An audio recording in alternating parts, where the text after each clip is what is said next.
வணக்கம். திருக்குறள் அதிகாரம் 19 புறம் கூறாமை. புறம் கூறுவதால் ஏற்படும் தீமைகளையும் அதன் விளைவுகளையும் நாம் இந்த அதிகாரத்தில் பார்க்க போகிறோம். புறம் கூறுதல் என்றால் ஒருவர் இல்லாத பொழுது அவரை பற்றி மற்றவர்களிடம் தவறாக பேசுவது புறம் கூறுவது என்று கூறப்படும். குறள் 1.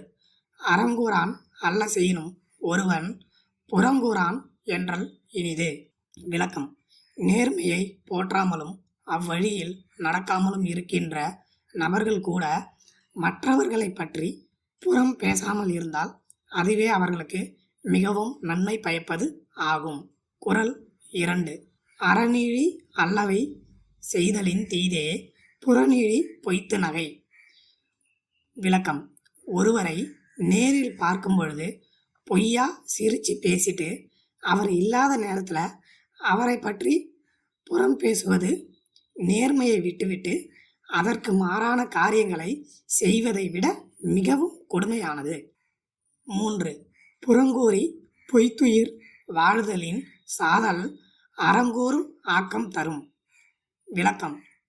ஒருவர் இல்லாத பொழுது அவரை பற்றி புறம் பேசி அவரை பார்க்கும் பொழுது பொய்யாக அவனுடன் பேசி வாழ்வதை காட்டிலும் இறந்து போவதே மேல் என்று அறநூல்கள் கூறுகிறது.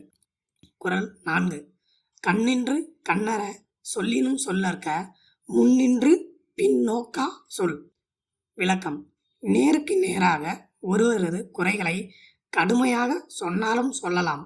ஆனால் பின் விளைவுகளை பற்றி யோசிக்காமல் நேரில் இல்லாத ஒருவரை பற்றி குறை கூறுவது மிக மிக தவறான ஒரு செயல் ஆகும். 5.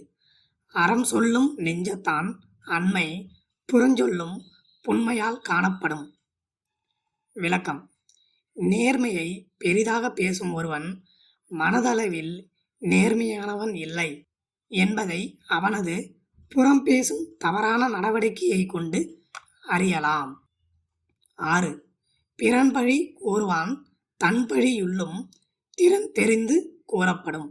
விளக்கம்.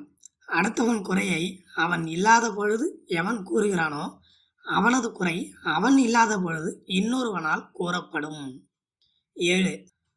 பக சொல்லி கேளிர் பிரிப்பர் நகச்சொல்லி நட்பாடல் தேற்றாதவர். விளக்கம்.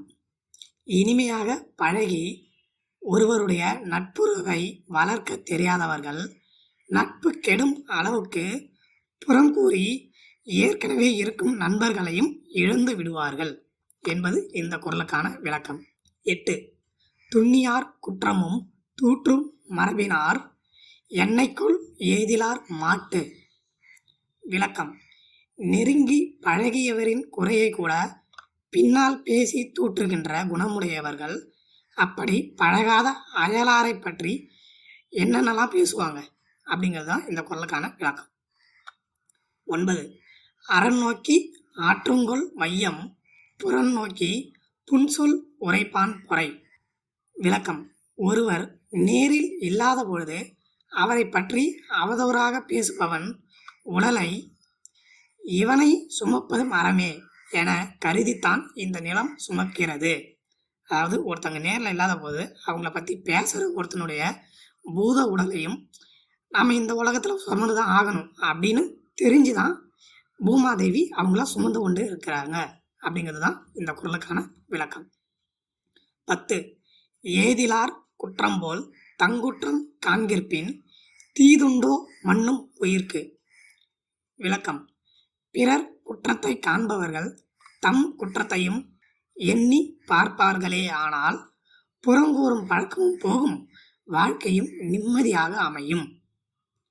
திருக்குறள் அதிகாரம் 19 இருக்கிற எல்லா குறளையும் நாம் இந்த வீடியோவில் பார்த்துட்டோம். தொடர்ந்து ஒன்றன் பின் ஒன்றாக மீதமுள்ள அனைத்து அதிகாரங்களும் பதிவிடப்படும்.